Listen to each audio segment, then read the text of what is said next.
Segundo Klaus Schwab, a grande narrativa é como chegaremos no grande reset.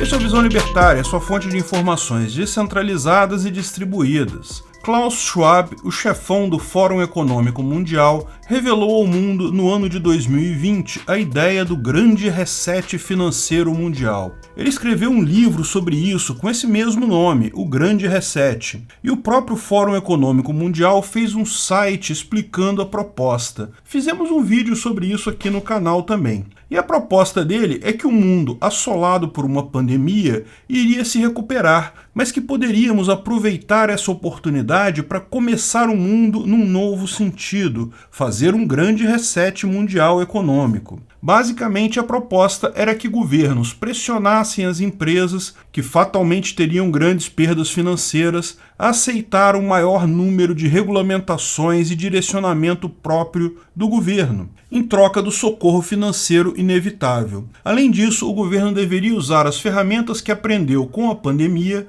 para resolver os outros problemas globais também, chegando assim no grande reset. Entenda o que isso significa. Muito medo na televisão, medidas sanitárias autoritárias e absurdas, justificadas nesse medo sem embasamento, lockdowns, isolamento, proibição de trabalhar, aulas à distância e mais um monte de absurdos. Esse ferramental adquirido pelo governo, todos esses novos poderes não podem ser jogados fora. Na visão deles, deve ser usado após o fim da pandemia para outros objetivos. Essas medidas colocaram as empresas e pessoas de joelhos economicamente? Melhor ainda, o governo as ajuda, mas claro, desde que a empresa e a pessoa aceitem mais intervenção do governo. No final, o discurso do grande reset parece mesmo com uma grande forma de justificar a manutenção dos poderes dos estados após a pandemia. E de forma não surpreendente, os objetivos finais eram todos na linha do comunismo global mundial. Sim, eles não usaram este nome lá, mas percebe-se claramente a intenção.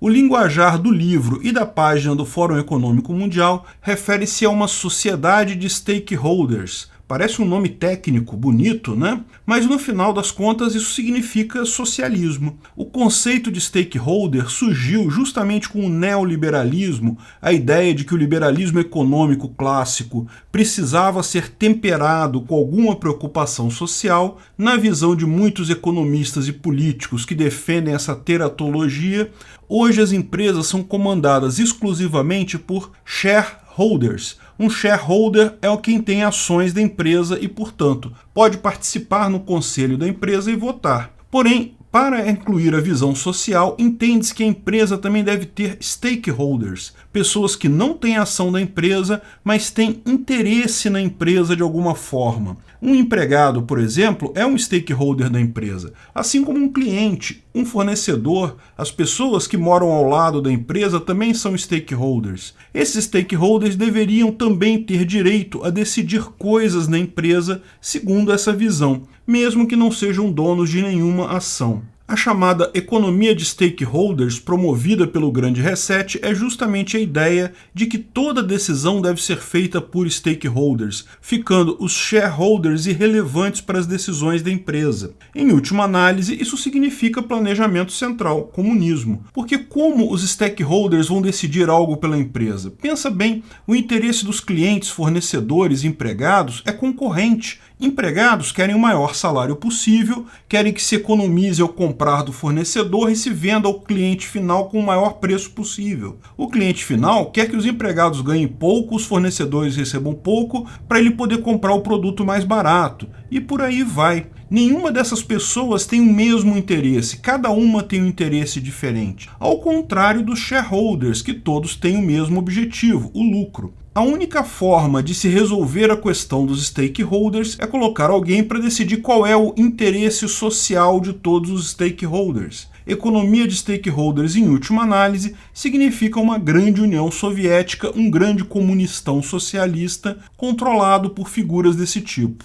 Se esse é o grande reset pretendido, eu sinceramente prefiro ficar no boot anterior mesmo. Mas o pessoal do Fórum Econômico Mundial não está nem aí para o que eu penso, para o que você pensa. Eles já pensaram tudo por nós. No recente evento feito nos Emirados Árabes Unidos, Klaus Schwab mandou: para mudar o futuro, você precisa imaginar o futuro, planejar o futuro e então partir para a execução do futuro. Sim, Klaus Schwab está falando do seu futuro, do meu futuro, do nosso futuro, que ele já imaginou e já planejou pra gente, olha que maravilha. Ele não te consultou, nem me consultou, mas não interessa para eles. De qualquer forma, o Fórum Econômico Mundial tem feito vários encontros com líderes mundiais para planejar o tal grande reset mundial. E foi de várias entrevistas nesses encontros que surgiu o livro A Grande Narrativa, com exatamente isso que você imagina, várias narrativas para mudar o mundo. No livro e no encontro em Dubai, que teve o mesmo nome, A Grande Narrativa, ele admitiu 3 problemas para o plano dele do grande reset. Primeiro, na visão deles, por culpa da pandemia, as pessoas estão mais individualistas, mais egoístas. A pandemia nos fez olhar para dentro, diz ele. Ficamos todos um pouco mais egoístas e a distância entre as pessoas aumentou. Sem uma visão de futuro comum, não há como planejar uma mudança no futuro. Segundo, que todos estão há muito tempo focados na pandemia em si e parecem pouco dispostos a sair desse torpor. Difícil encontrar disposição para se olhar para o futuro, quando se lida com um problema que pode tirar a sua vida. Nesse ponto eu concordo com ele. A campanha de medo incutido pela mídia e governos nessa pandemia teve sucesso talvez além do esperado por eles mesmos. Pretendiam apenas inspirar obediência a medidas autoritárias questionáveis, acabaram com uma população verdadeiramente catatônica de medo. Psicose de formação em massa é algo difícil de se planejar adequadamente pelo visto. Finalmente, o terceiro problema é que ele vê o mundo mais complexo agora. A tecnologia tomou um papel central em nossa vida e se tornou indissociável das relações sociais, políticas, econômicas e tudo mais. O ambiente tecnológico muda muito rápido, muito mais rápido do que estamos acostumados a ver mudanças em aspectos políticos,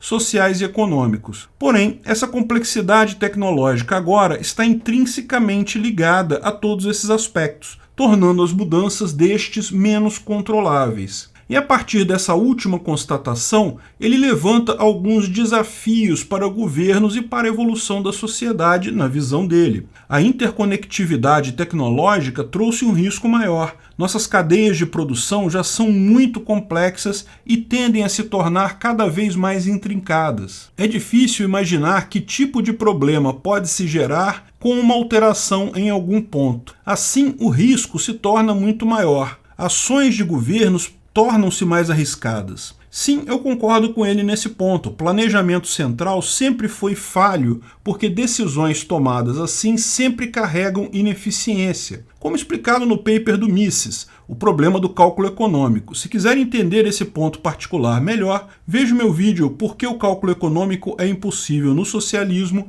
lá no meu outro canal Ancapsu Classic. Evidentemente, com o aumento da tecnologia, aumento da complexidade, esse ponto se torna ainda mais sensível. Outro ponto notável, segundo ele, é que vivemos na era das fake news e da desinformação. Esse é o nome que ele dá, em última análise, à informação descentralizada e distribuída. É fácil ver que ele percebe esse fenômeno como uma dificuldade de gerar consenso e evitar que pessoas pensem coisas indesejadas, ideias desagradáveis. Lógico, isso só pode ser logicamente possível se quem fala essa frase imagina que o que ele pensa é o correto absoluto universal, típico desse pessoal globalista. A informação descentralizada e distribuída está aí mesmo para mudar o mundo, mas, felizmente, não sob o controle dele ou de qualquer outra pessoa. Para entender mais sobre isso, veja o meu vídeo O que são fake news, também no meu canal Ancapsu Classic. Finalmente, ele coloca que a narrativa é o grande condutor das ideias nessa nova visão de mundo.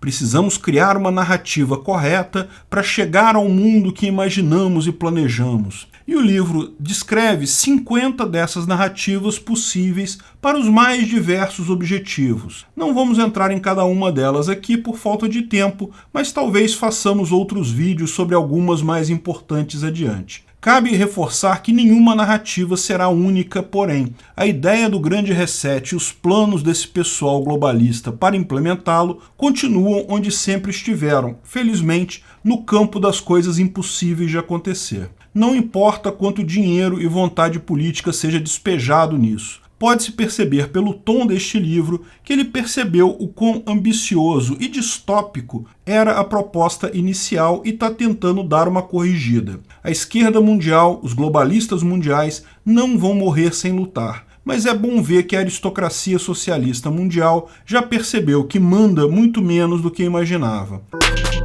Obrigado por sua audiência. Esse artigo foi sugerido por Anônimo, escrito e narrado por Peter Turguniev. Esse vídeo foi um oferecimento de armataweb.com, cloud e serviços de data center, 100% de compromisso com a satisfação e privacidade dos clientes. Aceitamos Bitcoin, veja o link na descrição do vídeo. Se você gostou desse vídeo, clique no like e compartilhe ele em suas redes sociais. Se inscreva no canal para nos ajudar, clicando no botão vermelho abaixo. Se quiser ser avisado de novos vídeos, clique no sininho ao lado. Se você quiser comprar camisas e outros itens do Visão Libertária, veja nossos itens no site Pimenta no Café, pimentanocafé.com.br/Visão Libertária, tudo junto sem acento, ou clique no link da descrição. Até a próxima!